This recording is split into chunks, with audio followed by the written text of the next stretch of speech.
2025 के 18वें सीज़न के आईपीएल के 10वां मुकाबला यानी कि दिल्ली और हैदराबाद के बीच खेला गया यह मुकाबला आप सभी ने देखा और जिन लोगों ने नहीं देख पाया है ये वीडियो खास तौर पर उन लोगों के लिए है। जी हाँ, सभी को उम्मीद थी कि हैदराबाद जीतेगी, लेकिन यहाँ पर सभी की उम्मीदों में थोड़ा-सा पलटवार हो गया है, थोड़ा-सा उल्टा पड़ाव पड़ गया है। क्या?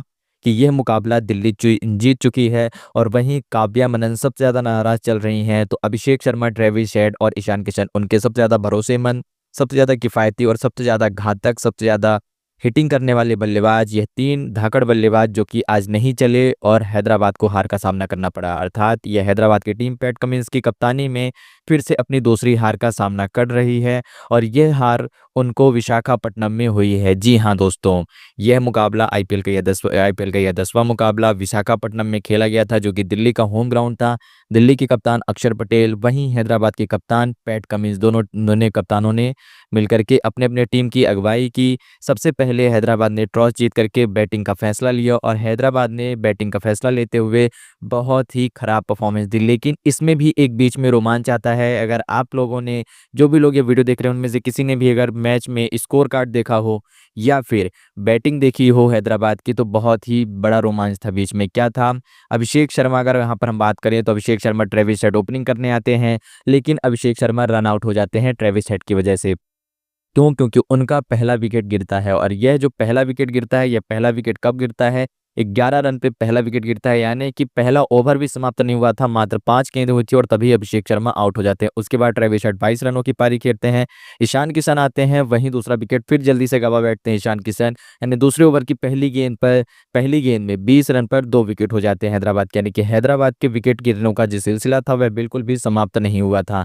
लगातार थोड़े से ही 1 से 1.5 ओवर के बीच में लगातार 2 विकेट गिर जाते हैं और ट्रेविस हेड इसी के साथ अपने 22 रन बना चुके होते हैं और फिर जल्द ही तीसरा विकेट भी आ जाता है। दूसरा ओवर समाप्त होता है और दूसरे ओवर की जो तीसरा ओवर जैसे प्रारंभ होता है तो उसकी तीसरी गेंद में ट्रेविस हेड भी आउट हो जाते हैं। ट्रेविस हेड आउट होते हैं और उन्हीं के साथ-साथ नीतीश रेड्डी भी आउट हो जाते हैं चौथे विकेट पे, यानी कि 4 विकेट लगातार जल्द से जल्द गिर जाते हैं।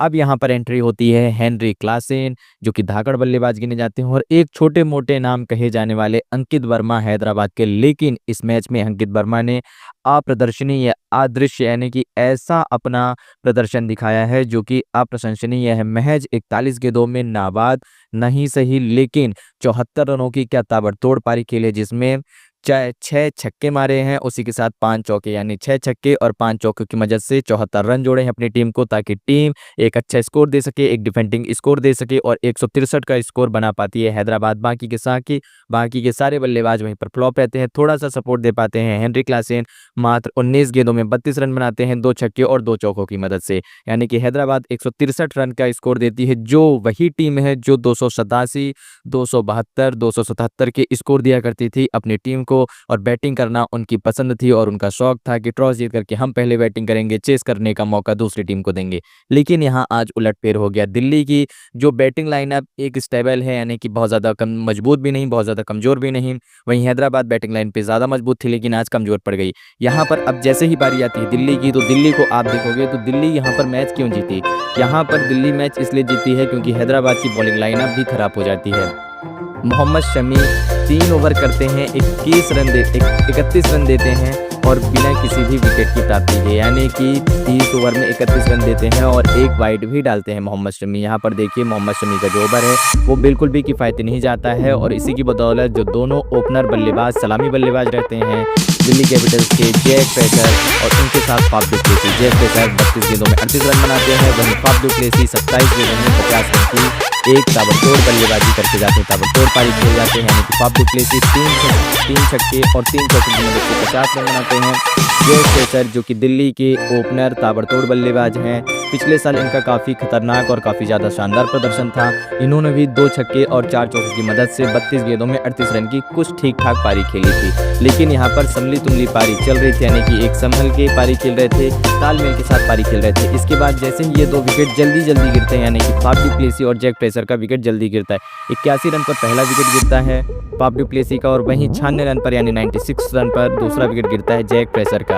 यानी कि 9वें ओवर की पहली गेंद में विकेट जाता है, फिर वहीं 9वें ओवर की छठी गेंद में दूसरा विकेट चला जाता है। और ये दोनों विकेट हैदराबाद के एक सबसे सफल गेंदबाज जो कि नए गेंदबाज है उनके खाते में जाता है। और ये दोनों विकेट किस गेंदबाज के खाते में जा रहा था, तो आपको बता दें कि यह दोनों विकेट हैदराबाद के जो एक नए बल्लेबाज हैं यानी कि जीशान अंसारी, यह विकेट उनको मिलता है। यह खास विकेट उनको मिलते हैं, दोनों के दोनों विकेट लेते हैं। और इस मुकाबले में जीशान अंसारी टोटल 3 विकेट लेते हैं। तीसरा विकेट उन्हें केएल राहुल का प्राप्त होता है। लेकिन ध्यान दीजिएगा मित्रों कि केएल राहुल यहाँ पर 5 गेंदों में 15 रन की पारी खेल कर जाते हैं। आते ही केएल राहुल छक्के और 2 चौके लगाते हैं और अपना प्रदर्शन दिखा देते हैं कि उनका बल्ला भी शांत नहीं रहने वाला है। हैदराबाद का जैसा भी प्रदर्शन रहा हो, हैदराबाद की जैसी भी चर्चा रही हो, लेकिन आज हैदराबाद को दिल्ली का वो खौफनाक मंजर जरूर से दिखेगा। अभी वह केवल लखनऊ से जीत करके आ रही है, पिट करके आ रही है, लेकिन अब इस बार पिटाई दिल्ली की बारी है और दिल्ली इस बार हैदराबाद की पिटाई कर रही है। 5 गेंदों में 15 रन बनाए, बोल्ड हो जाते हैं क्योंकि वो स्विप करने जाते हैं, फ्लिक शॉट खेलने जाते हैं जीशान अंसारी की बॉल को। जीशान अंसारी जो कि लेग स्पिनर हैं, सीधे हाथ की गेंदबाज हैं, यहाँ पर वह अपना विकेट गवा बैठते हैं। लेकिन अगले मैच में आपको दिल्ली कैपिटल से केएल राहुल का बल्ला फिर से बोलता हुआ दिखेगा और काफ़ी ज़्यादा अच्छे रनों की पारी खेलेगा। वहीं पर साथ में स्टेशन स्टब्स आते हैं जो कि 14 गेंद में 21 रन और अभिषेक पुरेल 18 गेंदों में 34 रन जोड़ करके अपनी टीम को जीत दिलाते हैं। और जीशान अंसारी के अलावा हैदराबाद की तरफ से कोई भी दूसरा गेंदबाज विकेट नहीं प्राप्त करता, यानी कि केवल और केवल जीशान अंसारी 3 विकेट लेते हैं।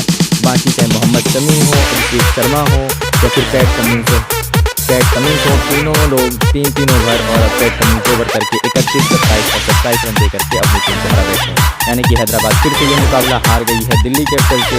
हैदराबाद का पहले भी रिकॉर्ड खराब रहा है दिल्ली कैपिटल से, अभी तक टोटल 4 मुकाबले जीती थी और दिल्ली 6 मुकाबले जीती थी। लेकिन आज के मुकाबले को मिला करके अगर हम बात करें तो दिल्ली के जो मुकाबलों की संख्या वह बढ़ गई है 7 है और हैदराबाद की हारने की मुकाबलों की संख्या जो है तो वह 5 हो गई है। पहले हैदराबाद 6 हारी थी, अब इस बार 7 हार चुकी है। यानी कि हैदराबाद अभी भी 4 अंकों में सीमित है जीत के लिए और दिल्ली 7 अंकों पर चली गई है। तो यह मुकाबला दिल्ली जीत गई है और काव्या मनन को अपनी टीम से फिर से हार का सामना करते हुए फिर से दुखद समाचार मिला और काव्या मनन फिर से उसी तरीके से निराश और हताश हैं।